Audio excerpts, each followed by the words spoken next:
Hi guys, I'm in Los Angeles with Esther Ginsberg at my favorite vintage store, Golly Esther. I've been shopping here for years. She has treasures.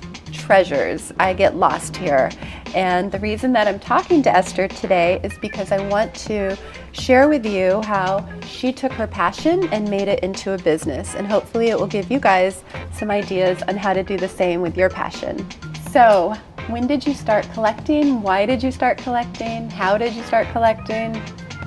Well, in New York, I got to walk everywhere.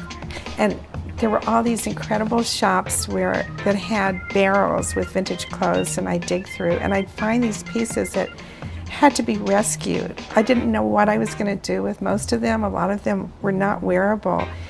And it was so fascinating because there were embroideries from China from the Qin dynasty, which I didn't know what they were. Stunning. So how did you make the decision to open your store?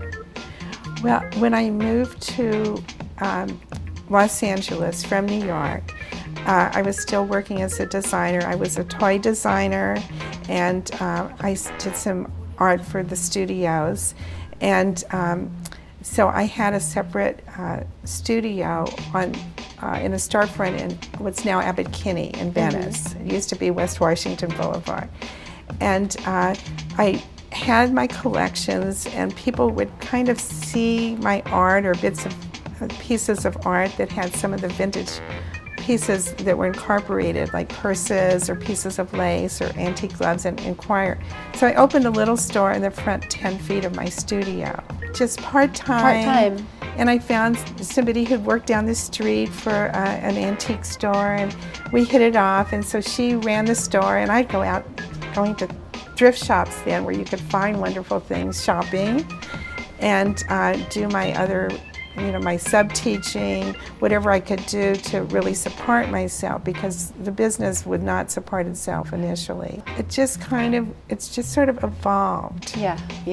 There wasn't anything that there was one moment in time or one person I hired or one thing. It slowly evolved, and it was working. That's so interesting that you say that it slowly evolved, but you were working on what you loved. So because you're working on what you love, it doesn't matter that it takes a long time, because there's really nothing else that you'd want to work on. It's absolutely true. I mean, now even I say my interest in the business is not profit-driven. It is,